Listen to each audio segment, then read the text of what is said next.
Aubrey, I am so excited about this email we got from an IELTS Energy listener. I know it really made my day. So we're excited to share it with you guys, not only to celebrate the student's success, but because it was chock full of amazing high scoring vocabulary that Yes. you want to be able to use on IELTS. Yes, so we're going to go through his email about his recent IELTS experience. And he does also share some tips about how he reached an 8.5. All right, so we're not going to say the student's name today, even though they did leave a rating and review, which we thanked them very much for.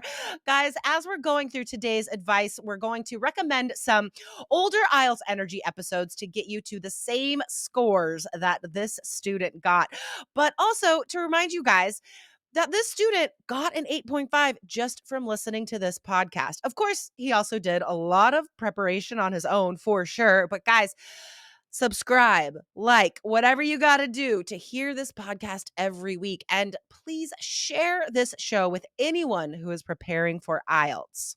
Yes, share it with anyone you know who's taking the test. And also, when you rate review, this shows other people that this is a quality podcast that can help them study Yes. for IELTS. So every time you do that, you're sharing it with strangers as well, which is a huge help to us. We really appreciate it. Huge. Huge. All right, guys, let's get into this. So, Aubrey, do you want to start with the first paragraph from this amazing email? Yes, and as we go through, we'll do a paragraph and then we're going to highlight this amazing vocab as well. So they said, "Hi there. I wanted to reach out to y'all to express a huge, ginormous thank you for the work you do getting invaluable IELTS practice tips out into the world through your podcast." As you guys can see, this student has a very impressive vocabulary. Oh my gosh, I love it so much. So, the word to learn from this paragraph is the adjective ginormous. It is very informal, it is slang. I love this word. I use this word. Guys, you should use this to mean very big. Anywhere you want to say very big, say ginormous, especially in speaking part 1 and part 2. Yes, too often we hear students say very big. That's band 5, band 6. There are Yeah. so many higher scoring ways to say that, and ginormous is a great one. Boost those vocab scores with these more interesting adjectives. Yes, guys, you definitely want to take notes today. Not only from this vocab we're going to teach you, but also from the testing tips that he'll share. Okay, so the next paragraph is for my big move from Switzerland to Canada, I needed a good IELTS score to get as many express entry immigration points as possible. And guys, we know a lot of you are in the same situation. Yeah. So, continued, I'm a language nerd and don't cope well with bad grades. So, I studied hard, even though I speak English every day. So, a couple things to note from this paragraph. Um, Even though this person has a high level of English, obviously, they still needed to study hard, right? So I just want to remind you guys that it's not just an English test. You also need test strategies, which is what this podcast is for. All right. So the vocab to learn here, I don't cope well with bad grades. It means I don't handle that well. Um, I don't cope well when people change plans at the last minute. Nice. And this is impressive. I don't know that I've ever heard a student use the verb cope. It's Totally. very, a little more rare and therefore high scoring. So, anytime on IELTS Part 1, for example, if you're asked about anything, friends, restaurant, what you do on the weekend, say Yeah. what you like and then also share what you don't cope well. If a restaurant closes early, if friends bail on you at the last minute, say, I don't cope well with that. And the most common way we use this actually is when we're talking about how we help ourselves be mentally healthy, right? So, like coping skills, coping Mm. mechanisms. Um, and there are questions in speaking part 1 about like your mood and your attitude about things, right? So, you could say, even questions about working out, like, as long as I hit the gym at least 3 times a week, I feel like I'm better at coping with life in general. Yes, right. Exercise helps me cope with my anxiety. It's like helps me Yes. handle, helps me manage it. Nice. All right. Next paragraph, Aubrey. All right. On my study journey, I stumbled upon your podcast.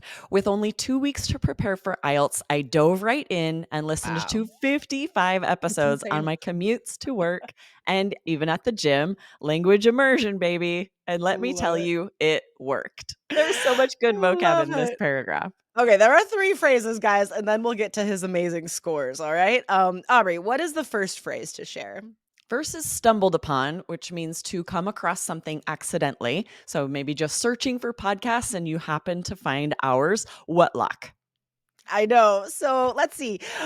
Stumble upon is great for any answers on IELTS about, travel, exploring, walking around your city, describing places, right?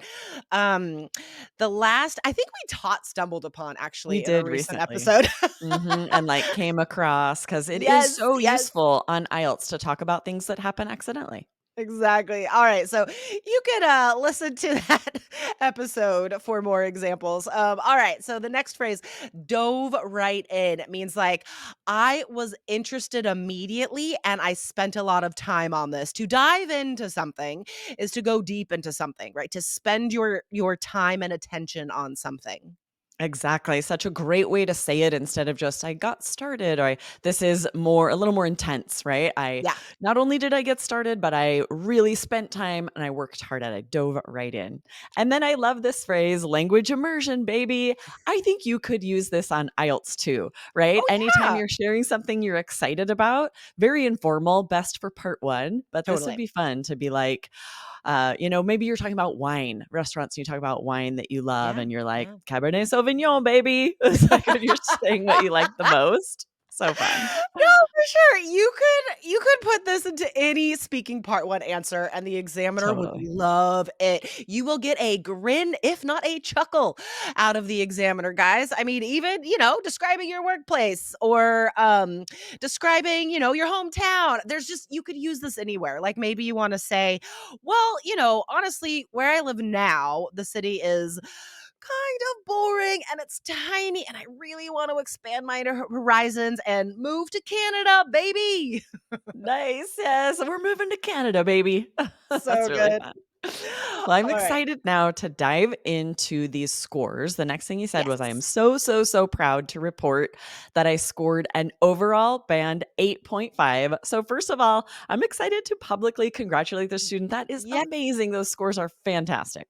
And thank you so much for letting us know, right? I know Yes. everyone on the team like emailed you and thanked you personally, but we want to give you a shout out here too. I know. So great to hear. So happy for you.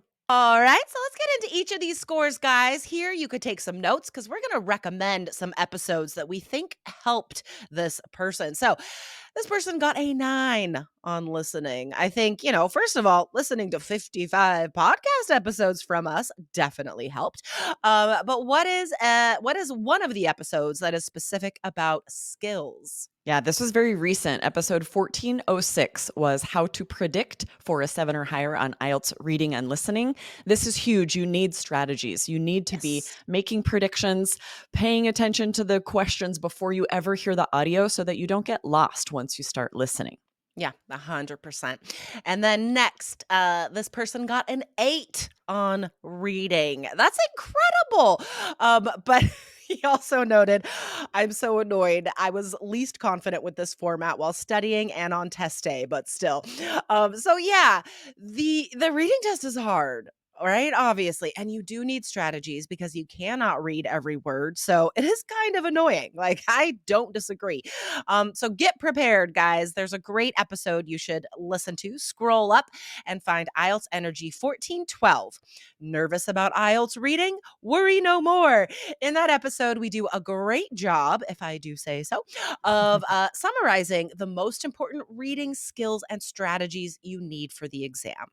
Yes, awesome. This is an amazing score, an Yeah, 8, but all of you out there, I know if you're taking practice tests and you're getting every question right, and then on test day, you miss quite a few, this can still be really frustrating, right? You're sure. wanting that score to pull you up, but if you use strategies, you won't fall as much for the tricks and traps that the test writers put in this exam. So, yes, excited for you guys to boost those scores. And then writing, got an 8.5 on writing. Insane. This is amazing. We have a lot of students who get amazing reading listening scores, but it's tough for anyone to get 7 or higher on writing. It's very difficult. So an 8.5 is extremely impressive.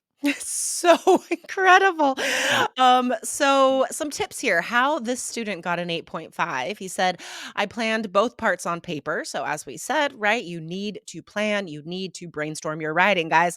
If you didn't believe us before, believe us now because I got this student at 8.5. So, he spent a lot of time with the planning, which we do recommend, right? And then he wrote quickly. So he only took 10 minutes to write task one and 15 minutes for task two. And then he had a lot of time to go back and fine tune, right? That means proofread, make better. So these strategies work. And he did point out that strategy works, like leaving time to proofread and improve your essays.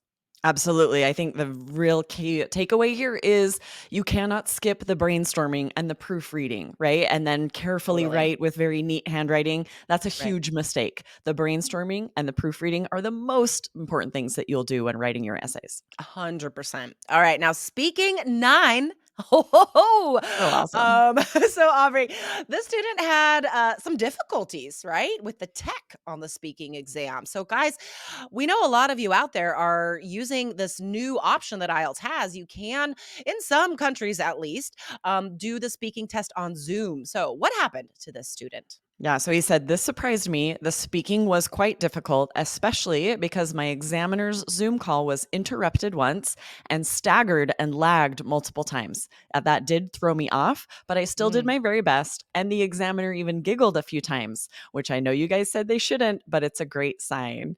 This is really interesting because, yes, the examiners are not supposed to react, but I do sometimes too, right? If you are yeah. funny and clever and using amazing vocabulary, it's going to be very difficult for the examiner to keep that in and not react. And here's something that comes up in a lot of success stories is that, guys, if you're having fun, if you're enjoying the speaking test, if you're saying some funny stuff, right, the examiner is also enjoying that experience. And it's not that we say examiners shouldn't do that, right? We say they're not supposed to, like IELTS says they're not supposed to giggle. But guys, if you can make the examiner crack a smile, let alone giggle, that is gold. That's great for your score. Yes, that's a great sign. It almost means they've like forgotten for just a second that they're an examiner and they're like actually really getting into your answer. You're drawing Yes. them in. It's very interesting. So you're definitely doing something right if that happens. Totally. So, guys, two more episodes to recommend. Write this down for writing IELTS Energy 1414. Perfectly prove your opinion for task two. That's a very important episode because we talk about how to support your opinions. And that is something that holds a lot of students back. So, definitely listen there. And then for speaking, as you've heard us say before, pronunciation is one of the easiest parts of your score to improve quickly. So, go back and listen to IELTS Energy 1415, Connect to Band 9 Pronunciation for IELTS. Amazing. I'm excited for you to check out all of these episodes if you missed any of them. Definitely hit follow if you're missing episodes because there's a lot of great content. Just the IELTS Energy podcast helped this student score an 8.5. Love it. Amazing. He finished up by saying, anyway, thank you again for your positive, uplifting, fun, and helpful podcast. Please keep doing what you're doing. It truly makes a difference. Thank you again for Yay! writing into us. It Yes. really did make our day. I'm grateful that we're able to help all of you out there and that you are learning the strategies you need to get your scores. 100%. So, guys, we love bringing you these podcasts, and we would love for you to rate and review this show wherever you listen. Like Aubrey said at the beginning, it does help us so ginormously. That helps other people find us, and then we can help more students. So, guys, please rate and review this show wherever you listen. And if you know anyone preparing for IELTS, go ahead and share this episode with them. Yes, awesome. Excited for you guys to share it with your friends. Thanks for listening. And thanks again to this listener for writing in. Yes, I love it. All right, guys, have a wonderful weekend, and we'll see you next week. Awesome. See you next week. Bye. Bye.